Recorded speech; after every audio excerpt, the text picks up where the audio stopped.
Hello po, ano. Ah, si Yusek Cabral, ano, kasi naimbitahan siya sa convention ng mga school administrators, ano, sa NCR. Tapos nag-present siya ng, ano, ng data sa region ng NCR.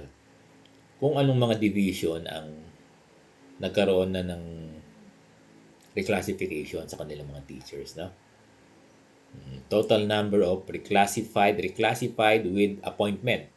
Sabihin to, ano to, all in na to.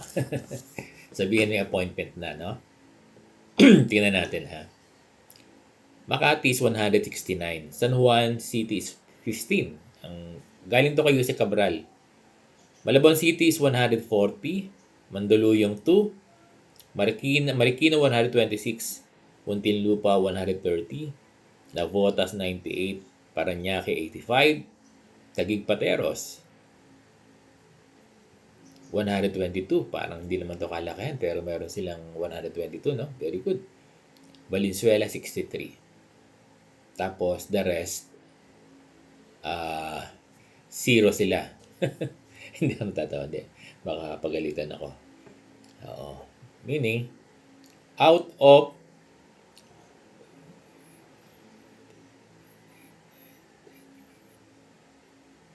16, no?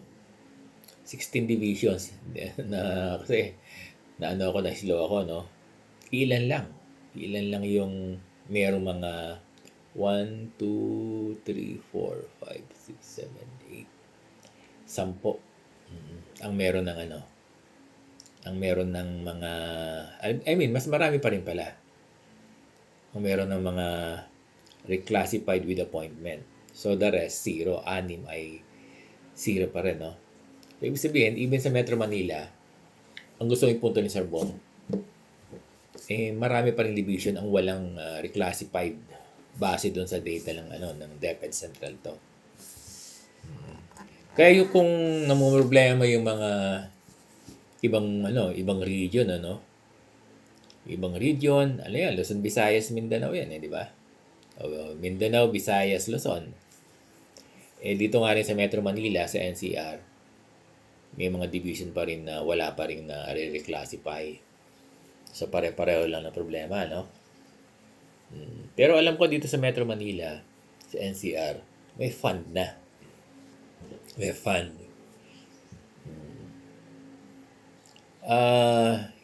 Baka ganun din, oo nga, no, may fund dito, no? Pero hindi pa rin nakakapag-reclassify, no? Ano bang nagiging problema tingin nyo? Bakit dyan sa division nyo, di ba, walang reclassification pa, no? Wala pang napopromote, kahit isa. Kung dyan sa inyo wala pa, dito rin naman sa NCR, meron din mga division base doon sa nilabas ni Jose Cabral na wala pa rin na-reclassify with appointments. So, hindi naman nagkakaano ng problema. Kaya lang tanong ng mga teachers, bakit yung iba marami na, bakit kami wala pa? Ganun yan, no? Yun yung laging tanong ng mga teachers bakit po yung katabi namin meron na, bakit po kami wala pa? Siyempre, ganun din ang malalaman ng ibang division yan dito sa NCR. Bakit sila wala pa? Bakit yung ibang division sa NCR meron na, no?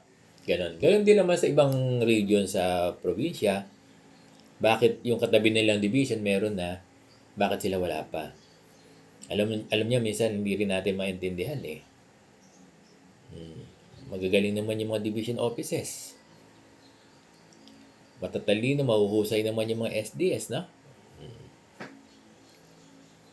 So, ano kaya nagiging problem?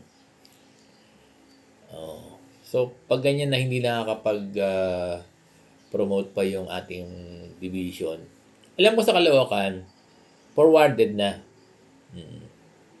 Yung mga, yung mga priority. Oo, alam ko yan. Forwarded na, no? Baka hindi pa lang nare-record ng central office. Pero forwarded na. Huwag kayo mag-worry. Susunod na yung iba dyan. Dito sa Caloocan. Kasi alam ko yan Forwarded na yung mga priority. Alam ko, 55 and above.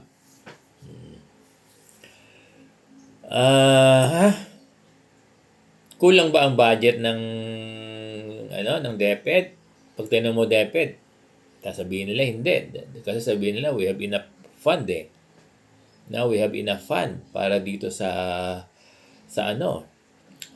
ECP. Actually, palagi nagpapalabas ng update ang DepEd Central para doon sa mga lump sum ng ECP. Oo, kaya lang ang tanong natin sa DepEd, sa dami po na nag-apply, dapat mabilis din yung pacing ng pagbibigay ng budget. Although natutuwa tayo at talagang may budget ang DepEd para sa ECP, kaya lang sa dami ng nag-a-apply,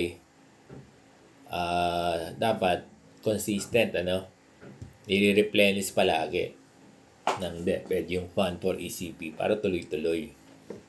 Ganon. Matagal ba? Matagal, no? Ang pag-apply sa ECP. May mga division na matagal, sobrang tagal. At meron namang mga division na saglit lang. Hindi talaga pare-pareho, no? Kaya yung mga guro, nagkakaroon talaga ng comparison. Kung kailan sila mapopromote. Pero yung iba, sinasahod na nila. No? Yung iba, sinasahod na nila. So, ganyan yung sitwasyon ng ECP natin. Tingin ko hindi sa DepEd kasi nagbibigay ng fund ng DepEd eh. May allocation eh.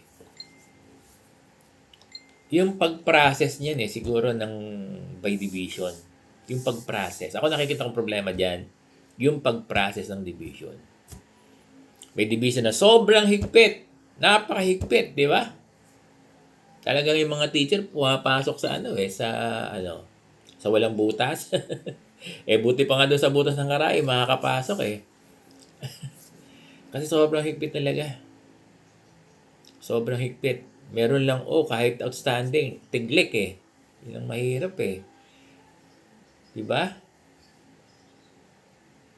Ano ba yung sinasabi ko? S pala, bakit outstanding pala eh? I'm sorry.